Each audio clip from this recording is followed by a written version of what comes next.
sequência Sancti Evangelii secundum Lucam.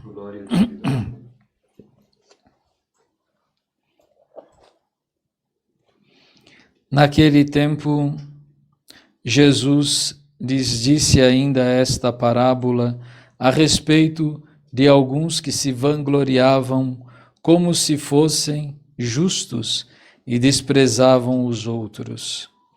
Subiram 2 homens ao templo para orar. Um era fariseu, o outro publicano. Os fariseus em pé oravam no seu interior desta forma: graças te dou, ó Deus, que não sou como os demais homens, ladrões, injustos e adúlteros, nem como o publicano que está ali. Jejuo 2 vezes na semana e pago a 10ª parte de todos os meus lucros. O publicano, porém, mantendo-se à distância, não ousava sequer levantar os olhos aos céus, mas batia no seu peito dizendo: ó Deus, tem piedade de mim que sou pecador. Digo-vos, este voltou para casa justificado, e não o outro. Pois todo o que se exaltar será humilhado, e quem se humilhar será exaltado. Per Evangelii dicta deleantur nostra delita.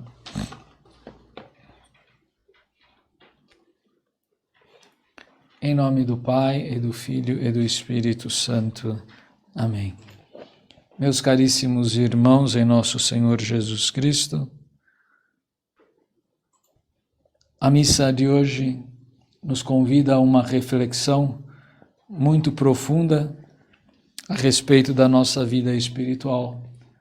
Se recordarem, há alguns domingos atrás, São Paulo vinha falando aos coríntios e aos romanos, nas cartas, da necessidade de conversão, de abandonar os pecados, de viver como cristão, de dar testemunho do mundo. Agora, nessa carta aos coríntios, ele já está falando para homens convertidos, está falando para homens apostólicos, para cristãos que já estão vivendo na graça de Deus. E, novamente, ele faz recordar. Lembram quando vocês adoravam os ídolos pagãos? Não é?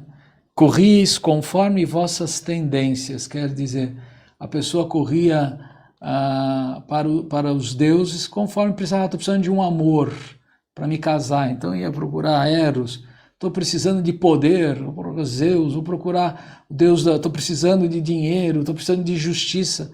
E conforme a tendência, a pessoa procurava um ídolo para se ancorar. Mas é muito interessante a definição de São Paulo para os ídolos. Todos eles tinham uma característica em comum: são mudos, não falam. Não falam porque não podem penetrar a consciência dos homens, não falam porque não existem, e se existem são demônios, não é, que querem se revestir do formato de Deus. Aí ele vai, por isso, e aí começa uma longa explicação para nos falar de uma característica da igreja e de uma característica da ação do Espírito Santo. Em primeiro lugar, não é, falando da diversidade dentro da igreja. A diversidade de dons. O Espírito Santo tem uma diversidade de dons que não termina. Nós poderíamos dizer assim, já não é suficiente o número de ordens religiosas. Já não é suficiente os movimentos de evangelização, de leigos, de religiosos, pastorais, grupos. Não é? Já tem bastante. E, no entanto, a cada ano, a cada nova época, alguns acabam, outros são renovados, outros são criados. Mas quem vai brecar? Quem vai poder dizer ao Espírito, basta Espírito Santo, para de criar movimento, né? Já tem coisa demais para a gente cuidar. Óbvio que não, ninguém pode fazer isso. E o que há de comum? Que o Espírito Santo, que impulsiona estas diversidades, ele é um com o Pai e o Filho. Há uma unidade na Trindade. E ele vai dizer, os ministérios são muitos. Vamos aqui pensar tanto no ministério sacerdotal, como no ministério dos leigos. Nos sacerdotes, existe só um tipo de padre na igreja? Não é? Só para dizer, existe o padre diocesano, existe o clérigo regular, que trabalha em paróquias, mas vive num convento, existe os religiosos que moram em conventos, né, e abrem as portas das suas igrejas, das suas capelas, para acolher os fiéis. Há monges que vivem em clausura, que se consagram exclusivamente, não é, ao culto de adoração, ao estudo da palavra de Deus, ao serviço interno da igreja, a se oferecer como oblação e sacrifício agradável a Deus. Existem sacerdotes que são missionários, nasce no Brasil, vai morrer na Índia, vai morrer na China, vai trabalhar na África. Existem sacerdotes que têm uma vocação para a burocracia da igreja, porque a igreja precisa de organização, e não é burocracia, mas essa verdadeira organização. A igreja é um modelo de organização para o mundo inteiro e precisa de sacerdotes dedicados, que saibam trabalhar numa cúria, num tribunal eclesiástico, não é? Num órgão da Santa Sé, não é? Uma das diversas ações da Santa Sé, que precisam ser embaixadores da igreja, representantes da igreja em diversos países. Será que uma dessas ações sacerdotais tornam as outras inferiores? Claro que não. Não é? Mas poderíamos dizer que um pároco de aldeia vai ter vocação para ser um embaixador da igreja, um núncio da igreja? Não. Ele pode até começar, como São Pio X, começou como um pároco, não é? Um capelão, um vigário, depois capelão, depois foi pároco, tornou-se depois um bispo diocesano, e chegou a ser sumo pontífice, não é? Mas foi correspondente, Deus foi formando ele. O caminho de formação é diferente, não é? O grande São João Maria Vianney, ele tinha uma vocação muito clara, ele jamais poderia assumir uma vocação de nunciatura apostólica, não é? Ele não poderia ser um cardeal da igreja, ele não tinha estrutura para isso, mas ele se santificou como um pároco de aldeia, não é? E serviu de modelo para todos os sacerdotes, até para os cardeais, até para os núncios apostólicos. O seu exemplo de santidade serve de exemplo. Também, igualmente, na vocação dos leigos. A vocação de leigos para ser dentro da igreja, em primeiro lugar, é igual à vocação dos sacerdotes, vocação para a santidade, não tem nem dúvida. Mas o modo como vai se santificar é diferente. Ontem nós estávamos numa atividade, não é? E que vimos cada pessoa, não é? Se dedicando a um modo de trabalho diferente, não é? Na construção de uma casa, você pode confiar tudo ao pedreiro? Você pode dispensar de um marceneiro? Será que o marceneiro sabe levantar parede tão bem quanto sabe fazer portas? Será que o pedreiro consegue fazer sem a ajuda ou o conselho de um encanador? É dispensável? Será que o vidraceiro não tem o seu próprio trabalho dentro de uma casa? E o eletricista? Será que o eletricista precisa ter braços fortes que nem o de um pedreiro? Ou precisa conhecer bem qual a corrente que está passando? Precisa ter aquela delicadeza de encostar, não é? Uma ferramentinha ali para saber se é 110 ou 220, porque se ele errar, não é? Ele põe tudo a perder. Então, na construção de uma casa, a gente percebe que cada um tem o seu próprio talento. Depois é preciso também um arquiteto, não é? Um projetista, porque será que essa cor combina com aquela? Será que este móvel combina com aquele? Não é? Obviamente, se você entregar a arte de enfeitar a casa nas mãos do pedreiro, claro que ele, com toda a boa vontade, pode fazer até um serviço razoável, mas não se compara, ele não tem talento para isso, ele não vai saber pegar um quadro e descobrir a delicadeza daquele quadro,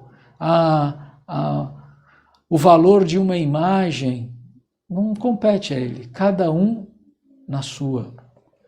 Mas quem ilumina, quem dá estas vocações é o Espírito Santo. Então preciso que os leigos descubram a sua vocação, porque o fracasso profissional, quer dizer, você trabalhar numa coisa que você não gosta, que você não, né, simplesmente para ganhar dinheiro, vai te levar à velhice, não é? Como uma pessoa emburrada, mal acabada, frustrada, triste, mas cheio de dinheiro no bolso. Pode até ser. O mais comum é que a pessoa fique sem dinheiro e sem alegria. Mas quando a pessoa trabalha com alegria, não é? Todo o trabalho dela é muito rentável. Ora, isso também é obra do Espírito Santo. A diversidade de realizações. Como eu falei, a igreja tem incontáveis necessidades. A sociedade tem incontáveis necessidades.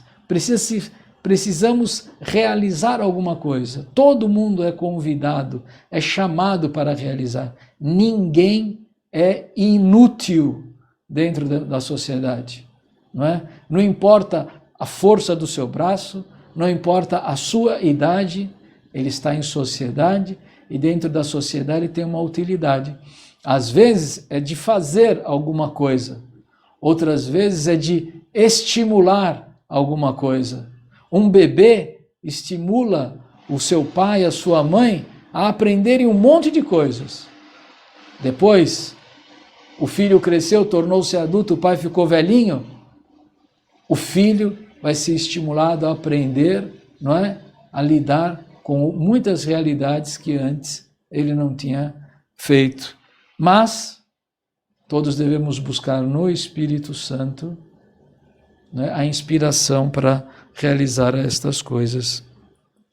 Para um, Deus dá a graça da palavra, da sabedoria ao falar, ao outro dá não a palavra de falar em público, mas o dom da ciência, de estudar, de perscrutar, de investigar. O ao outro, a de curar doenças.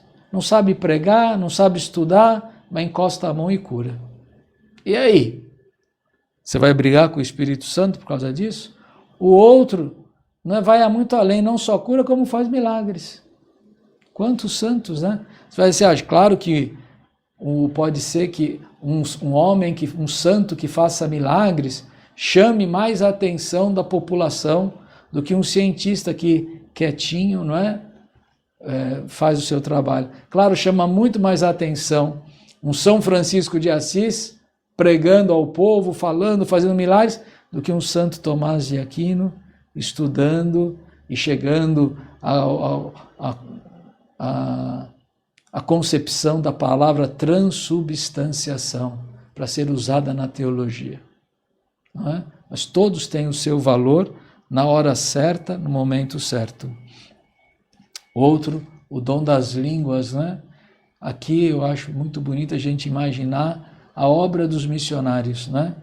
saem aqui do Brasil, saem de qualquer outro lugar, vão para lugares, não é? Totalmente diferentes, com culturas, costumes diferentes, não é? E ali vão levar a palavra de Deus, traduzindo para a língua daquele povo, descobrindo os costumes daqueles povos e mostrando como aquelas coisas que eles fazem podem levar até Deus.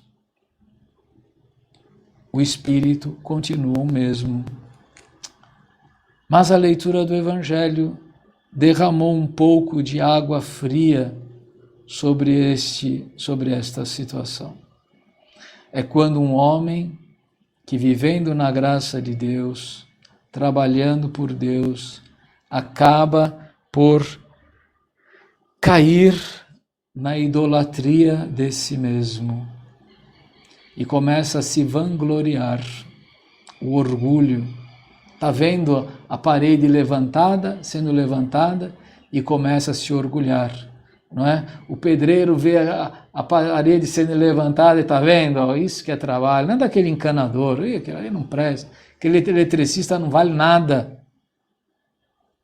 E acaba por não ter a sua oração ouvida.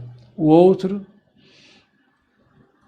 que realiza um trabalho diferente, que aos olhos do mundo, não é? Era mal visto, mal considerado, não é? No caso aqui o publicano, porque tinha de cobrar impostos. Mas quantas vezes a gente não dá valor para certas pessoas, para certas funções, não é? Quantas vezes a gente valoriza mais alguém de terno e gravata do que alguém de chinelo trabalhando numa roça ou num serviço simples? A gente não precisaria nunca comparar. É claro que a gente não quer ver um juiz de direito, um gerente de banco, não é, vestido de calção, não é, na hora do trabalho. Não, ele tem que estar de terno e gravata. Mas, por outro lado, a gente não quer ver um pescador de terno e gravata entrando na água do mar, entrando numa barca para pescar, não é? E querer que ele esteja de terno e gravata, cada um na sua. E um depende do outro. Mas aqui no Evangelho, não é? Houve uma desunião.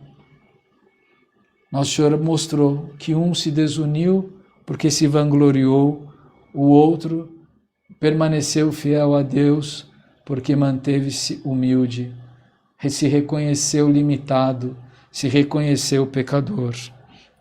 Meus irmãos, isto nos é um convite para refletir também sobre o nosso movimento da forma extraordinária do rito romano. É um movimento de dentro da Igreja da Diocese de São José dos Campos, que tem como finalidade, não é, levar aos fiéis que, como diz no moto próprio do Papa Bento XVI, que tem um amor, uma atração, uma admiração, não é, grande pela forma extraordinária do rito romano. E como a Igreja não encerrou este modo, esta forma de rezar, mas que as duas formas permaneceram vivas, a antiga, cuja última reforma foi em 1962, e a nova, que é resultante da reforma litúrgica do ano de 1970. As duas pertencem à Igreja. As duas são obras do Espírito Santo. E a aplicação das duas devem ser feitas em conformidade com a Igreja. Mas eu prefiro essa, você prefere aquela, mas os dois devem estar debaixo da proteção do Espírito Santo. E por isso, não cabe a clérigos, a leigos, dizer esta pode ou esta não pode. Não é nós, é a Igreja quem deve definir, e a Igreja definiu. E por isso, a nossa existência dentro da Diocese de São José dos Campos é mais do que justificada pela leitura de São Paulo no dia de hoje. Não é? Por que temos de ser todos carismáticos? Por que temos todos de ser vicentinos? Por que temos todos de ser congregados marianos? Por que todo mundo precisa ser deste ou daquele movimento? Por que uma pessoa não pode pertencer a um movimento e estar unida à igreja? A diversidade de dons é a riqueza da igreja. A pobreza das demais, dos nossos irmãos separados, está justamente nisso. Eles nunca conseguem unir duas coisas ao mesmo tempo. Eles não conseguem diversidade de dons e unidade de governo. Por isso, cada vez que há uma divergência entre eles, se cria uma nova denominação religiosa. Cada vez que surge uma nova ação apostólica dentro da igreja, isso só reflete a riqueza da igreja. E isto justifica a nossa existência e o crescimento que ao longo desses 11 anos se deu dentro da diocese em plena e perfeita comunhão com o bispo diocesano.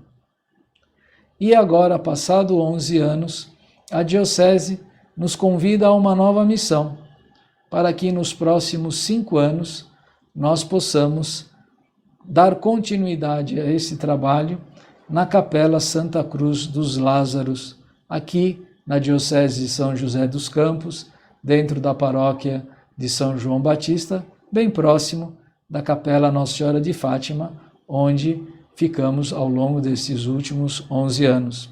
E lá darmos continuidade em plena comunhão com a Igreja, com plena aprovação e proteção do pároco, Padre Everton, com a plena aprovação do nosso bispo Dom César, não é? E apenas que desta vez já com um prazo, não é, pré-determinado, para que nós possamos assumir responsabilidades e também nos valermos desses, vamos dizer assim, direitos de trabalhar pela igreja, com a igreja, na igreja. Não queremos nos colocar de modo nenhum, não é, acima de ninguém. Não interessa se eu sou o primeiro ou o último da fila. Interessa que nós estejamos, não é, na mesa ao redor do Senhor e que estejamos na fila em direção ao céu. Estar em primeiro ou último lugar não nos compete resolver, eu diria, nem se preocupar, não é? Eu diria a única preocupação, sim, nunca queira ser em primeiro lugar, não é? Porque naquela parábola em que nosso Senhor fala do homem que chegou na mesa e logo foi ocupando o primeiro lugar, ele foi para o último, não é? E aquele homem que ocupou o último lugar, porque não tinha outro, de repente foi levado para o primeiro. Mas é obviamente que ninguém pense que indo, vou ser o último, pensando que vou ser o primeiro. Pode ser que você vai ser o último e vai continuar em último mesmo. Queremos agradecer à Diocese por esta graça e pela divina providência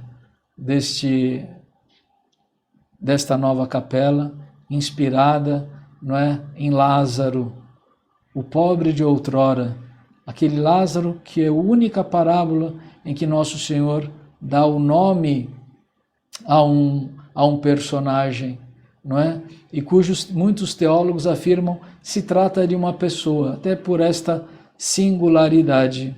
Parecia que ele era um pobre coitado, um leproso, de maneira até que o nome Lázaro, não é, se tornou sinônimo, né, ou criou, a partir de Lázaro surgiu o adjetivo lazarento, que é aquele homem que está com lepra, aquele homem que está excluído, aquele homem, não é, que está fora da sociedade ou que está sofrendo uma dor insuportável, não é?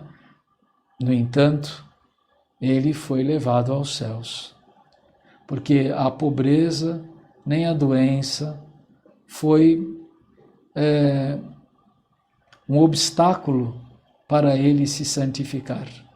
Enquanto que aquele homem que era cheio do dinheiro, cheio de prazeres, cheio de tudo que ele queria nesta terra, se perdeu, porque não conseguiu se santificar, porque não conseguia enxergar o próximo. E por isso não se santificou. E por isso se perdeu. E por isso foi condenado ao inferno. Não é porque ele era rico, mas era porque ele não usou da sua riqueza para se santificar. Vamos pedir a Nossa Senhora e a intercessão de São Lázaro que nos ajude a entrarmos nessa nova etapa do movimento da forma extraordinária do rito romano, de modo a ser realmente para todos nós uma ocasião muito grande de nós nos santificarmos, de nós continuarmos o nosso trabalho em plena comunhão com a Igreja, não é? E isto seja realmente para nós a causa de uma grande alegria. Em nome do Pai, e do Filho, e do Espírito Santo. Amém.